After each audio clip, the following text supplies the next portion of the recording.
I want you to picture a scenario. It's a random home from work, tired, dropping your keys on the counter. Yep. Or maybe you're standing in the kitchen boiling water for pasta. A conversation starts. It seems totally normal at first, domestic even. And then someone says one specific thing, just one sentence, and suddenly the room changes temperature. Your heart starts hammering against your ribs like it wants to break out. Oh, I know that feeling intimately.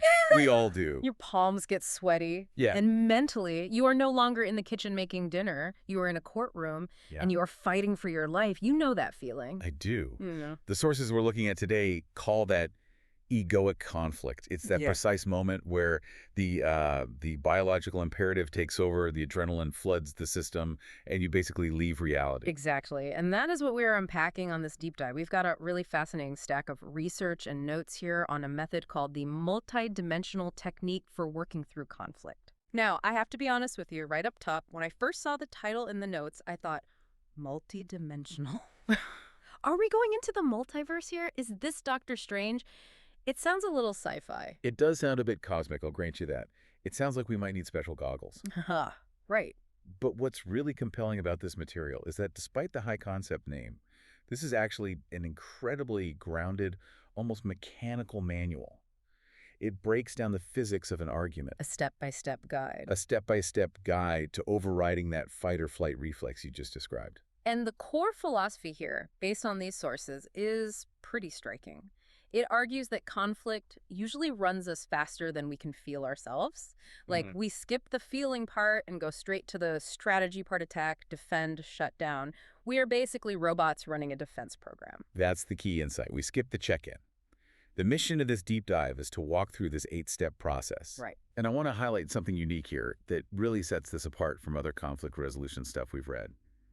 The goal of this technique isn't necessarily to win the argument. No. It's not even to make peace Yeah. in the traditional sense of holding hands and singing songs. Right, this stood out to me. The goal is to move from an incoherent reaction, that screaming match in the kitchen, Yeah. to conscious co-creation. Which brings us to a massive disclaimer the source material makes right at the beginning, and I think this is so brave. This technique says that sometimes the resolution isn't fixing the relationship. Sometimes the resolution is a clean, respectful separation. That's a heavy but necessary reality check. Integrity doesn't always mean staying together. Not at all. So let's get into the mechanics of how we actually do this. We've got 8 steps to get through. Let's start with step 1. The sources call this the check-in, or interrupting the script. This is arguably the hardest step. It sounds the simplest, but it's the hardest because it requires you to do the one thing your body is screaming not to do. Pause. Just stop. Just stop. When that courtroom feeling hits, that adrenaline spike, your brain wants to prosecute. It wants to explain why you're right, why they are crazy, and why this is unfair. Step 1 is saying stop. I'm not going to fix this right now. I'm not going to argue back. I'm going to see what's actually happening inside me. And the material is very specific here. It's not just take a breath. It breaks this check-in down into 3 specific layers. The first one is emotion, but it warns us against being vague. We can't just say, I'm upset. Precision is the weapon here. Yeah. I'm upset is a blanket. It covers up the truth. The source suggests we need to name the specific flavor of the pain.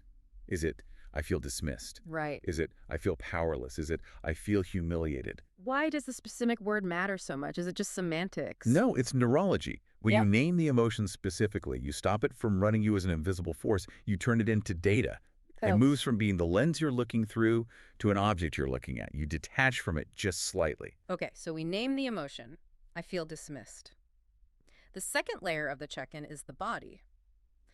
And I love the term the source uses for this. It calls it armure. Yes, armure, French for armor. It's describing how the body physically puts on a suit to handle a threat. This is so relatable for me. It's the jaw. My jaw locks up like a vice before I even know I'm angry. I'll be smiling, but my molars are grinding. For many people, it's the jaw or a braced belly, sucking it in tight, Right. or a clenched pelvic floor. Now, here is the crucial distinction the source makes. The goal of checking in with the body isn't to instantly relax. Okay. You don't have to force yourself to be loose if you're feeling threatened. Yeah. That's actually counterproductive because your body is threatened. So we aren't trying to ohm our way out of it or force a relaxation that isn't real. Not yet. The goal is just to admit the armor is there, to say, oh, look, my stomach is hard as a rock. It's just noticing. It's about sensing the activation without becoming the activation. Mm. You're witnessing the biology. I see you, armor. I know why you're there. And then we have the third layer of the check-in, the mind. And this takes us back to that courtroom analogy we started with. A courtroom of the ego. This is where we look at our inner posture. Is the mind curious? Or is it prosecuting? The source calls this the attachment to being right. The mind tries to restore safety by finding certainty. I am right, they are wrong, and if I prove it, I'll be safe. It's amazing how much safety is tied to being right. It feels like survival. If I'm wrong, I die. It is survival to the primitive brain. But this step is about shifting from power over, which is dominating the other person, to power with. Okay. You are reclaiming your own steering wheel. You aren't driving the car off a cliff of reaction anymore. Okay, so let's pause and recap where we are. We've hit the pause button. We've checked in. We know we're feeling dismissed. Our jaw is clenched, and we really want to win the argument. Now we move to step 2, heart coherence. This is where we start regulating the instrument. And I want to be clear for the listener. The source emphasizes that heart coherence isn't just a poetic metaphor about love. No, it's physiological. It's physiological. This is based on research from the HeartMath Institute. Right, I've seen some of their data. They study the physiology of heart rhythms, correct? Exactly. They argue that conflict is a physiological coherence disruption. Basically, when you're in that stress state, your heart rate variability, the pattern of your heartbeat becomes chaotic and jagged. And here's the kicker. When your heart rhythm is chaotic, it sends signals to the brain that actually inhibit cognitive function. So you literally get stupider when you're angry. In a very real physiological way, yes. This is called cortical inhibition. Your frontal lobes, the parts of you that handle logic, empathy, future planning, and complex thought. The smart parts. The smart parts, they go offline. The lights go out. You cannot think your way out of a nervous system storm because the thinking part of your brain has left the building. Wow. You have to regulate the body first to bring the brain back online. So how do we do that? The guide gives us a couple of tools. One is gratitude. But I have to flag this. The source has a giant warning label on this one. It says, do not gaslight yourself. This is so important. You are not trying to be grateful for the harm someone is doing to you. You aren't saying, thank you for yelling at me or thank you for being disrespectful. Right, that's just denial. That's spiritual bypassing. Yeah. The gratitude here is for the interruption.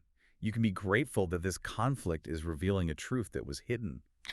Maybe it's revealing a boundary you didn't know you had. So it's like, I'm grateful that I'm finally seeing that this dynamic doesn't work for me. Precisely.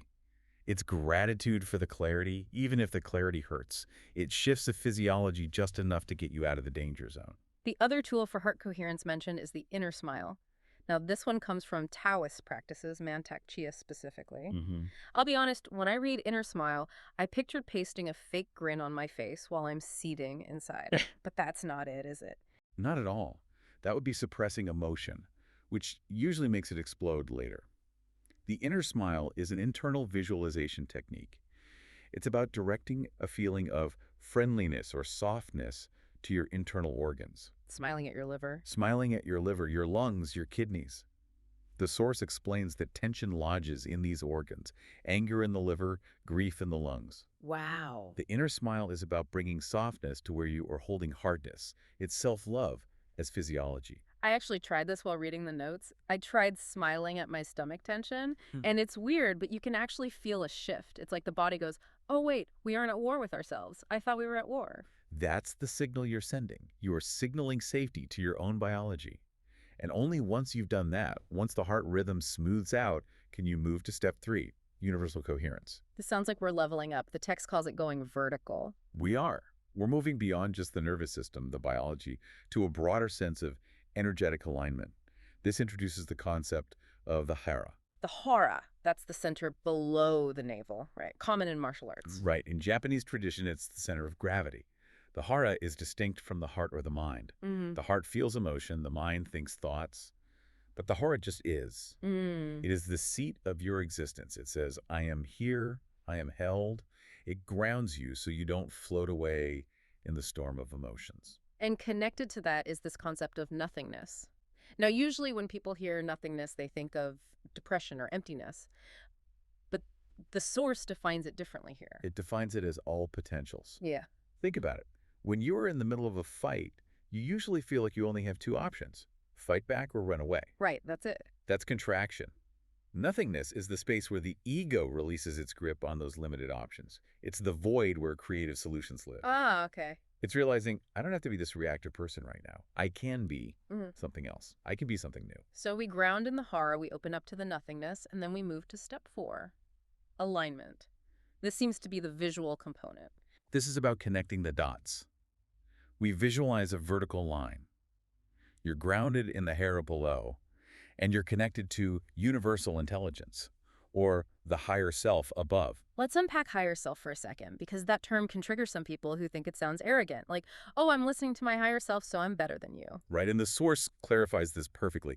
The higher self isn't a superior being. It's simply the part of you that is less attached to being right. The part that's not freaking out? It's the part of you that isn't freaking out. It's the observer, The adult in the room. the adult in the room. This vertical axis stops you from collapsing into the conflict. You are standing tall, connected to something bigger than just he said, she said. Okay, so let's look at the progression. We've checked in, regulated our heart so our brain works again, grounded in the hera and aligned vertically. We are calm, we are present, We aren't shaking anymore. we aren't shaking anymore. Yep. Now, step 5, the pivot. We stop asking, how do I win? And we start asking sacred questions. This is the shift from control to consciousness. Regular questions demand answers. Sacred questions invite insight. I have the list here. The first one is, what do I want to see happen? But it notes that this isn't just, I want them to apologize. Right. It's asking, what does a life-giving outcome look like? Not just for my ego, but for the situation. Yeah. Maybe a life-giving outcome is us understanding each other.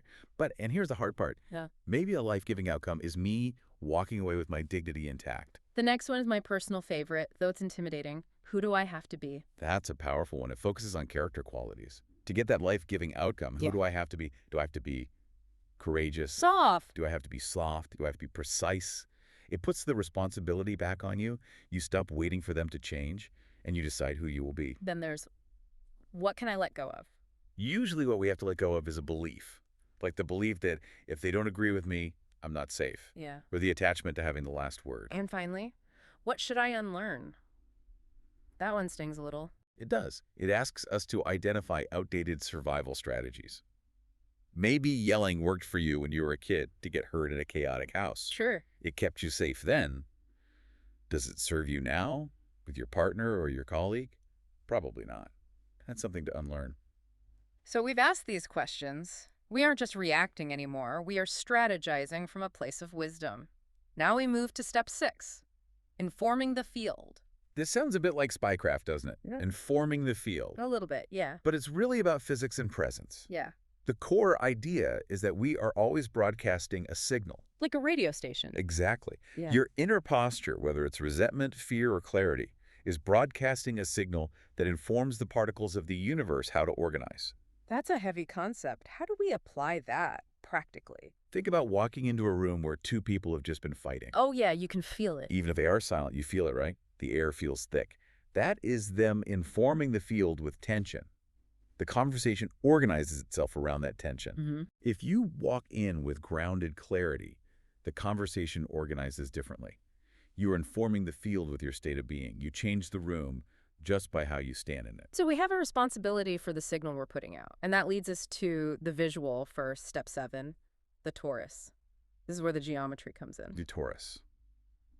For those trying to visualize this, picture a donut shape. Right. Or an apple. Yeah. Energy flows up through the center of your body, out the top of your head, wraps around you in a sphere, and comes back in the bottom. A self-sustaining energy field. It is. Why is a donut relevant to my argument with my partner? Because conflict creates contraction. Think about that courtroom feeling again. It's tunnel vision. You get small. You get small. Everything focuses on the threat. The goal here is to expand into your torus, to sense the space above you, below you, behind you. It's about dimensionality again. It is. The takeaway is that you hold the conflict inside a larger field of awareness, rather than being crushed by it. You are here in the fight, but you're also here larger. You're bigger than the problem. You're bigger than the problem. I like that image. Being big enough to hold the problem, rather than the problem being big enough to swallow you. Exactly. When you are small and contracted, every insult feels fatal. When you are expanded, an insult is just a piece of data floating in a larger field. It doesn't shatter you. Which brings us to the outro. Step 8. Keep breathing and pulsing. This is the maintenance step. Yeah. You don't just do this once and you're done. Yeah. You keep breathing. You keep pulsing that signal of what you want. Truth, clarity, love onto the field. You have to maintain the signal. You have to maintain the signal because the other person might be trying to pull you back into the chaos. But the source ends on a bit of a somber note, or perhaps a realistic one. It says, the golden rule is that self-regulation comes first, co-creation comes second. You cannot build peace outside if you are incoherent inside. And that leads to the hard truth we mentioned at the start. Coherence doesn't guarantee a happy ending where everyone agrees. You can do all 8 steps perfectly.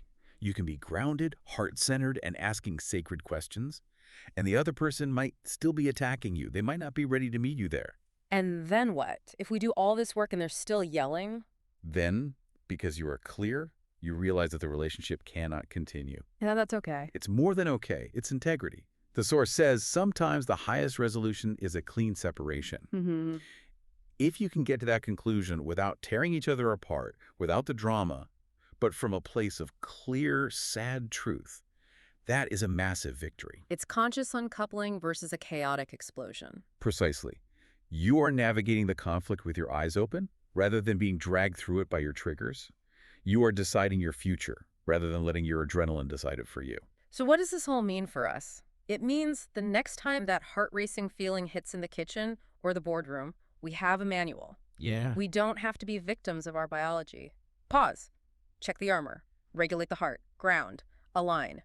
Ask the questions. Expand the field. It sounds like a lot of steps, but once you practice it, it happens in seconds. It's a micro movement from me versus you to us in this moment.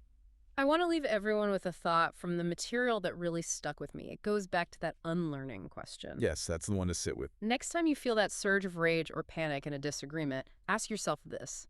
Is this reaction actually about this moment, right now? Or is this an outdated survival strategy, a piece of old armor you put on years ago that you are finally safe enough to take off? That is the real work. Thanks for diving in with us. Always a pleasure.